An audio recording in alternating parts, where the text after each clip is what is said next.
Unatazama Swahilina TV, nuru katika imani. أعوذ بالله السميع العليم من الشيطان اللعين الرجيم. بفضل الله بسم الله الرحمن الرحيم. الحمد لله رب العالمين والعاقبة للمتقين ولا عدوان إلا على الظالمين، والصلاة والسلام الأتمان الأكملان المتلازمان على خير ولد عدنان سيدنا وحبيبنا وعظيمنا مصطفانا محمد صلى الله عليه وآله وسلم خير الإنس والجان. أما بعد فالسلام عليكم ورحمة الله وبركاته. Mazungumzo ambayo kwamba amezungumza Sheikh Uthman ilikuwa ni mazungumzo mingi sana, na mimi nitatia taaliki kwenye nukta moja mbili tu kwa ajili ya faida, wala sitoleta mada nyingine mpya. Katika mazungumzo yake aligusa masala na usharifu na masharifu. Sasa mimi nitazungumzia ni nani sharifu kisheria. Nani sharifu kisheria? Tunapozungumza sharifu maana yake ni ahlul bait. Tunapozungumza sharifu maana yake nani? Ni ahlul bait. Nini maana ya ahlul bait? Ahlul bait ni watu ambao kwamba nasaba yao inaenda moja kwa moja inafungamana na Mtume Muhammad sallallahu alayhi wa alihi wasallam. Hao ndio masharifu. Mwenyezi Mungu Subhanahu wa Ta'ala anasema katika Al-Qur'an Al-Karim, baada na'udhu billahi minash shaitani rajim, innama yuridu Allahu liyudhhiba ankum ar-rijsa ahla al-bayti wa yutahhirakum tathira. Hakika Allah Subhanahu wa Ta'ala anataka kuondosheni nyinyi uchafu watu nyumba yake Mtume Muhammad sallallahu alayhi wa alihi wasallam, na wataharishe kwa taharisha. Na irada tunavyosoma katika sheria, irada ya Allah Subhanahu wa Ta'ala inagawanyika katika vigawanyiko viwili. Kuna irada ambayo kwamba inaitwa al-iradatu takwiniya, na kuna irada ambayo kwamba inaitwa al-iradatu tashri'iyya. Al-iradatu tashri'iyya ni kutaka kwa kuweka sheria. Maana yake ni kitu ambacho kwamba kilikuwa hakipo, sasa Mwenyezi Mungu anafanya nini? Anakiweka. Hiyo inaitwa al-iradatu at-tashri'iyya. Mathalan, ilikuwa hakuna swala ya dhuhuri, sasa Mwenyezi Mungu akafaradhisha swala ya dhuhuri. Ilikuwa hakuna swala ya alasiri, Mwenyezi Mungu akafaradhisha swala ya alasiri. Ilikuwa hakuna hiki, Mwenyezi Mungu akafaradhisha. Alafu kuna irada ambayo kwamba al-iradatu takwiniya. Al-iradatu takwiniya ni irada ya kimaumbile. Iradatu takwiniya ni irada ya kimaumbile. Sasa hapa anaposema inma yuridu Allahu liyudhhiba ankum ar-rijsa ahla al-bayti, ni al-iradatu takwiniya ambayo kwamba yenyewe huwa iko tutoka azali. Yani sio kwamba wale ahlul baiti walikuwa ni wachafu sasa Mwenyezi Mungu anatawarisha. Walikuwa tayari Mwenyezi Mungu kashafanya nini? Kashawatawarisha, isipokuwa sasa atupa habari tu kwamba tayari hao nimewatawarisha. Sasa ni kina nani hao ahlul baiti ambao kwamba ni masharifu? Al-Imam At-Tirmidhi katika jamii yake anapokea hadithi kutoka kwa Mtume sallallahu alayhi wa alihi wasallam ya kwamba aya hii iliteremka katika nyumba ya mke wake Ummu Salama radhiallahu ta'ala anha wa ardaha. Ilipoteremka hii aya, Mtume sallallahu alayhi wa alihi wasallam akamuita Al-Hasan, akaita na Al-Husaini aje, akawafunika kishamia. Akafunika nini? Kishamia. Kishamia ni kishale, burda. Baada ya kuwafunika, na Ali bin Abi Talib pia akaja akamfunika, na As-Sayyida Fatima radhiallahu anha binti yake pia akaja akafanya nini? Akamfunika. Kisha baada ya hapo akasema, Allahumma haulai ahlu baiti faadhhib anhum ar-rijsa wa tahhirhum tathira.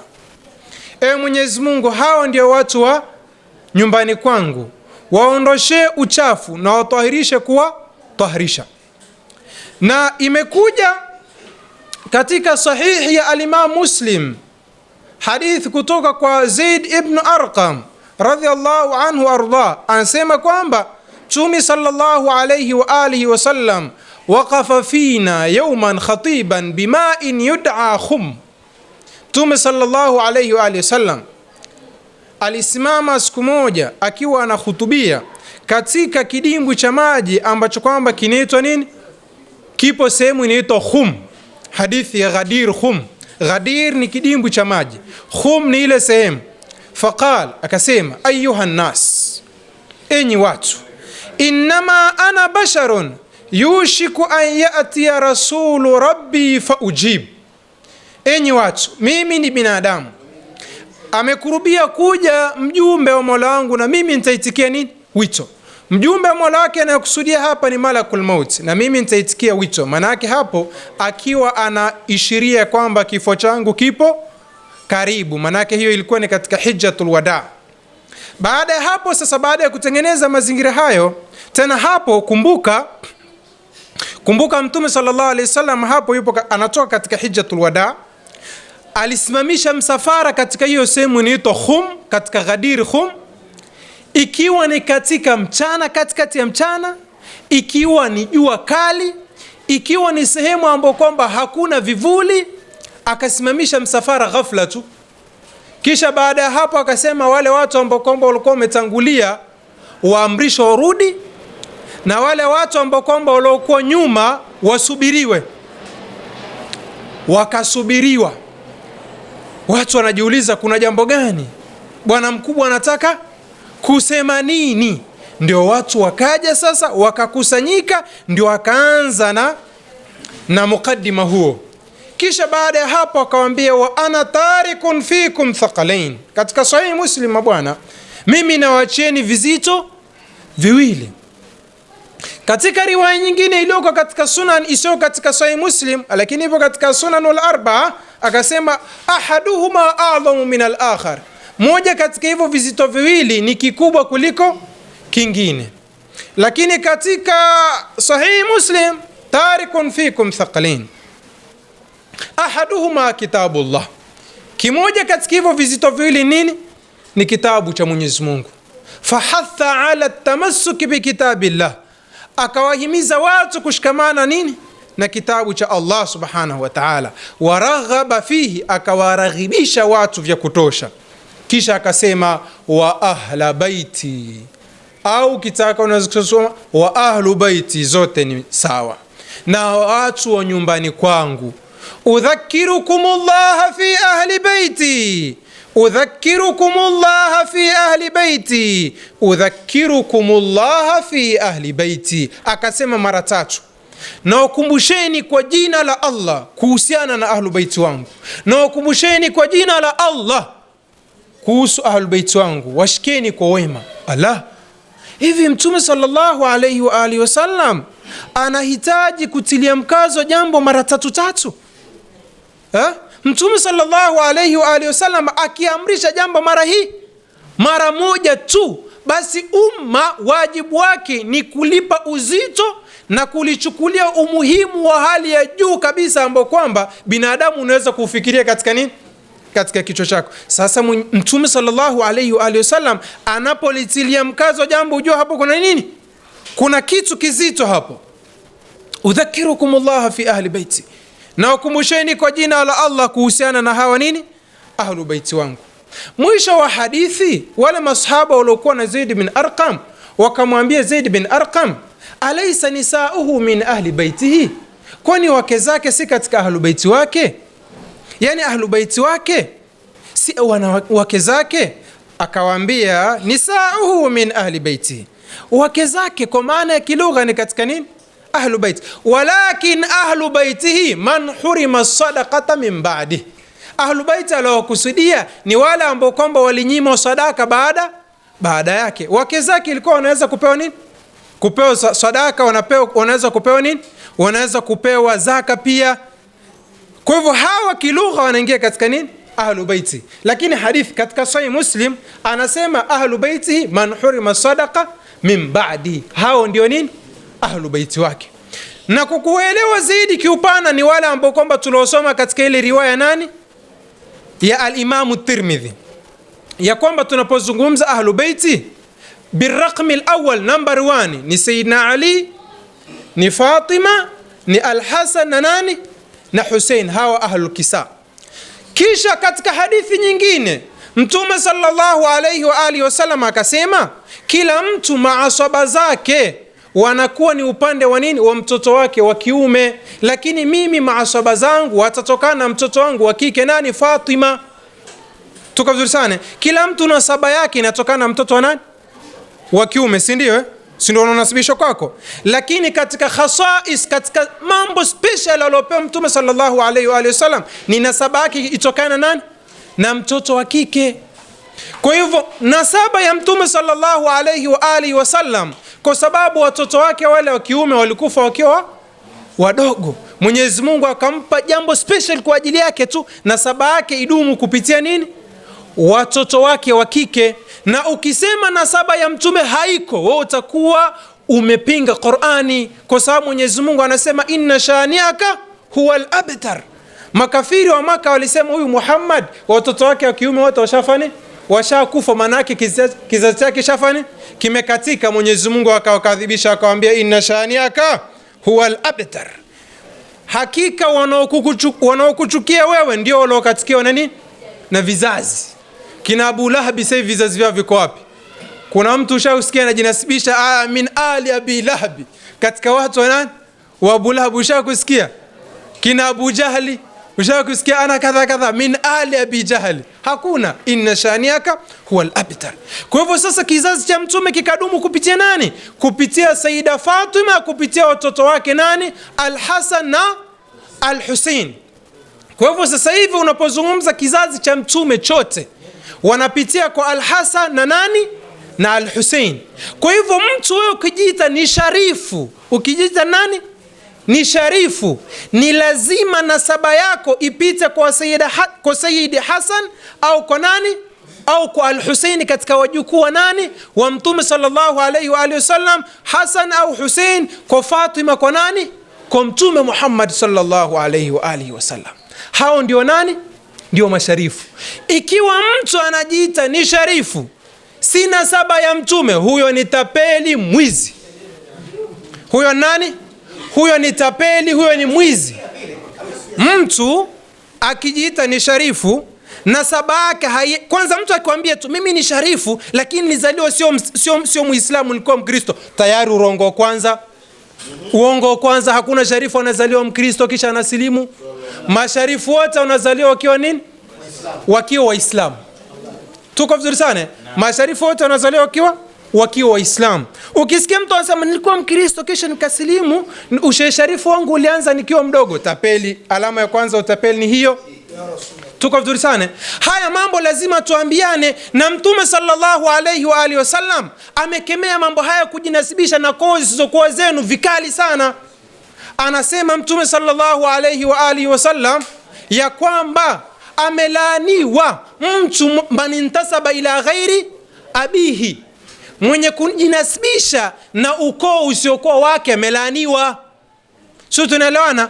Sasa mtu sijui unaitwa Mangululu, unasema ni Sharifu Mangululu. Sasa kuna ukoo wa mtu unaitwa Mangululu. Huku sisi tunajua masharifu, utasikia sio fulani Al-Ahdal, huu ukoo wa mtume. Sio fulani Al-Bidh, ukoo wa mtume. Sio fulani Jamalul Layl, ukoo wa nani? Wa mtume. Umesikia majina yenyewe haya. Lakini ukisikia sio Mangululu, jina kama dawa ya kienyeji. Tuko vizuri sana. Sio maduda gani huko, alafu mtu anajiita nani? Sharifu, tapeli, mwizi. Kwa mfano, mtu ukiwa tabibu mathalan kama mimi au kama ndugu yangu Sheikh Uthmani Maiko, huwezi kufanya utabibu, dua yako haiwezi, yani watu hawezi kuja kwako kusomea ruqya mpaka ujiite Sheikh Sharifu. Ukiwa na dawa yako hawezi kufanya kazi mpaka uunde jina la utapeli Sheikh Sharifu. Mbona Sheikh Maiko hapa hajiiti ni Sheikh Sharifu? Mbona hajiiti Sharifu? Mbona watu wanakuja kusomea ruqya? Hata sasa hivi tunafanya darasa hapa, hakuna watu wamekuja hapa kuja kusomea ruqya. Toka asubuhi watu wanakuja kusomea ruqya hapa, wanakuja kuchukua dawa. Mbona hajajibandika jina la utapeli wa Sheikh Sharifu? Tuko vizuri sana. Ni wangapi matabibu wangapi wamefanikiwa katika sekta hii ya nini? Ya utabibu, wana mafanikio makubwa. Wanajiita vile vile Uthmani Maiko. Hajiiti Sheikh Sharifu Uthmani Maiko. Tuko vizuri sana. Hakuna haya mambo.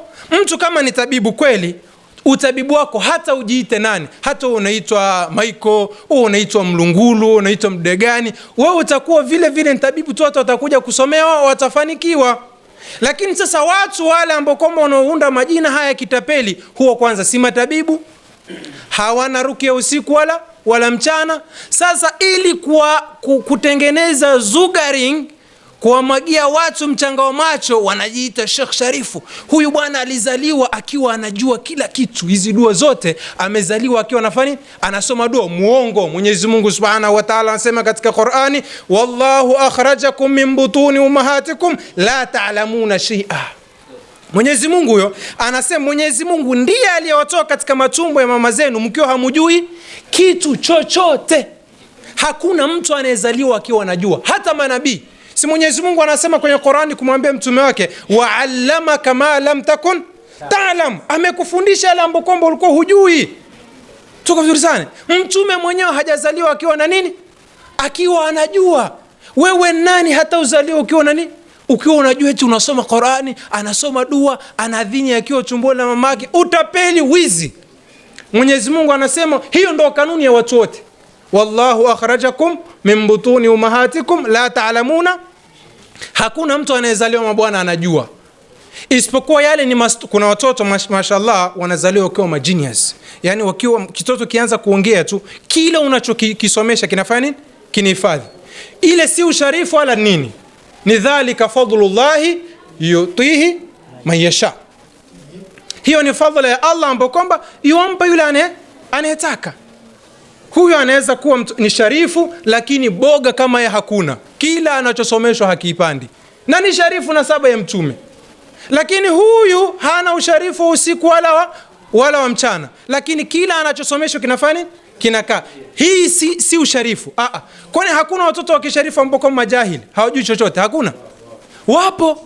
Na wanakuja kusoma kwetu sisi ambao kwamba si masharifu tunaosomesha. Na wao ni masharifu. Kwa hiyo usharifu ni nasaba. Usharifu labda si kipengele fulani. Anaweza kuwa sharifu lakini asiwe msomi, wala anaweza akawa sharifu lakini asiwe hata ni mcha Mungu, wala ana karama zozote kabisa. Hana karama usiku wala mchana. Usharifu na mtu kuwa na karama ni vitu vile tofauti.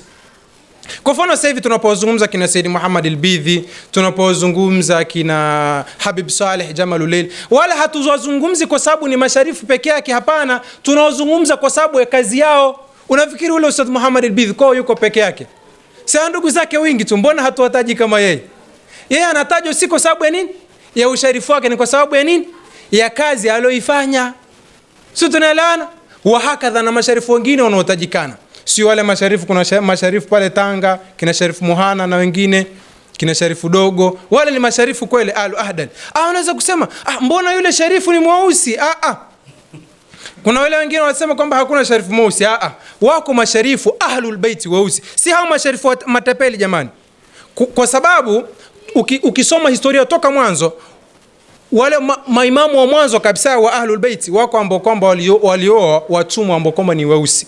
Kwa hivyo wale maimamu wenyewe kuna watoto wao wengine walikuwa nini? Walikuwa ni weusi. Kwa sababu ile rangi imechukua kwa nani? Kwa mama yake. Na nasaba haiendi kwa mama. Na kulikuwa hakuna sharifu mweusi, kumbe ilisemwa. Ndio watu walisema hivyo. Hapana, hii si sawa. Kwa sababu ukiangalia pale kina Sharifu Muhana ni weusi. Hata si weupe, si ndio? Mnawajua wale kina Sharifu Muhana pale Tanga pale. Ni masharifu wale katika al-ahda, lakini ni weusi ti kabisa kama wa Sudani. Lakini masharifu safi kabisa, wala hawana nini? Hawana nasaba. Kwa sababu nasaba yao inaenda kwa nani? Kwa mtume. Kinachoangaliwa ni damu yako upande wa baba yako. Kwa sababu sasa masharifu, hata masharifu wengi waliokuja, ukiangalia hata masharifu wengi wa kule Mombasa, Kenya, wengine wengi utaona wana nini? Wengine wako weupe, lakini wako wengine weusi kabisa. Ni kwa sababu wazee wao walipokuja huku walioa nini? Walioa familia zingine, wakaoa Somali, wengine. Yuko mtoto wa mwalimu wetu mwenye baba alikuwa hapa, alioa Masai. Tena akazaa watoto wingi kweli kweli, alioa Masai. Asa wale watoto wake wengine weusi, lakini masharifu safi Jamaluleil. Lakini ule weusi ni kwa sababu mama yao nani? Ni Masai. Kwa hivyo sharifu akioa Masai sio kwamba yule mtoto anakuwa nani? Ni Masai. Anakuwa ni katika Ahlul Bait hivyo hivyo. Lakini hao wengine, hao ambao kwamba anasema familia yangu wote ni Wakristo isipokuwa mimi tu ndo nimebahatika usharifu, hao ndo tunaozungumzia matapeli hao. Kwa hivyo jamaa, tushaelewana usharifu, tumeuelewa kisheria, si ndio? Kuna mtu amemushkili kuhusu usharifu kisheria? Kwa hivyo ukiona mtu muuliza, wewe nasaba yako inaenda kwa nani? Si nini mwenye Mangala ndo nasaba yangu, ndo ukoo wangu. Jamaa simaanishi kwamba inawezekana huu ni ukoo wa watu. Tuko vizana. Simaanishi kwamba hawa watu. Bwana mimi hivi kadha. Nasaba yake haiende, husikii Jamaluleli, husikii Bidhi, husikii nani. Ujue huyo tapeli huyo. Mwizi mkubwa. Sallu ala alhabib. Tunawaambia watu haya kwa sababu madhara ya kujinasibisha na ukoo usiokuwa wako ni makubwa kisheria. Sisi tunaelewana? Madhara yake nini? Ni makubwa. Huenda hawa hawajui wanachokifanya. Wanajiita tu Sheikh Sharifu. Naam? Sasa mipango unaweza kufanya kwa njia halali tu na ukapata. Tuko vizuri sana. Ukifungua genge pale watu watakuja kununua tu tomato zako, hata usijiite Sheikh Sharifu. Utachelewa. Hapana, riziki haina kuchelewa. Riziki yako itakuja tu. Si hadithi inasema hakuna mtu atakayekufa mpaka ajali yake, muda wake, hata yastawfia rizqahu wa ajalahu, si ndio? Hakuna mtu atakayekufa isipokuwa lazima muda wake ufanye nini? Umalizike, na lazima ile riziki yake yote aliyokuwa ameandikiwa ifanye nini? Iishe.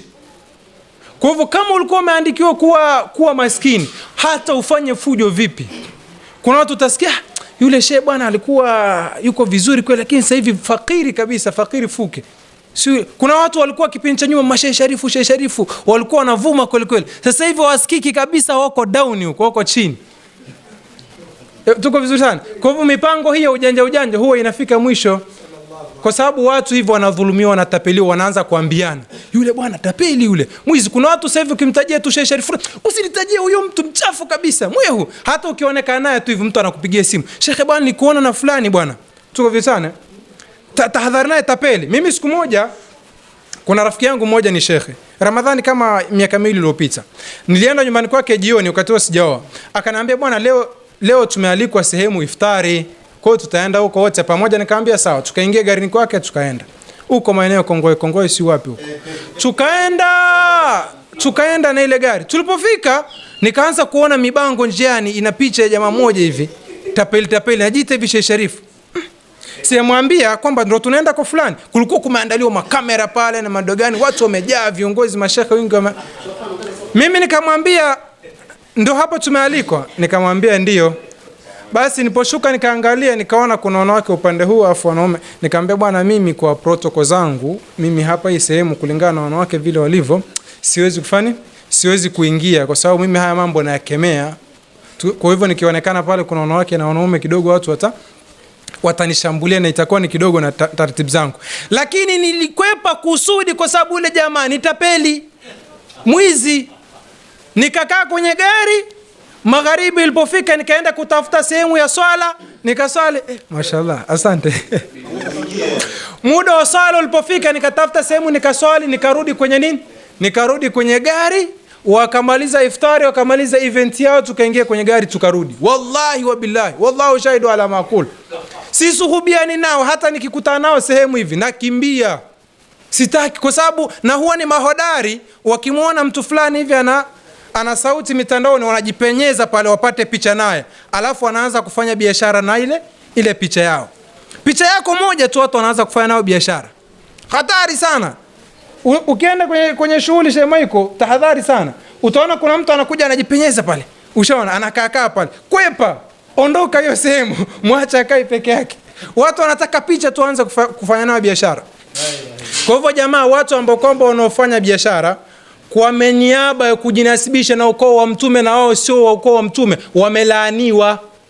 Allah kwa ushahidi wa hadithi, tunasoma hadithi, si ndio? Hao ni mal'un, dua zao haziwezi kubalika wala tiba zao haziwezi kubalika. Wizi mal'un. Hadha, wassalamu alaykum wa rahmatullahi wa barakatuh. Unatazama Swabirina TV, nuru katika imani.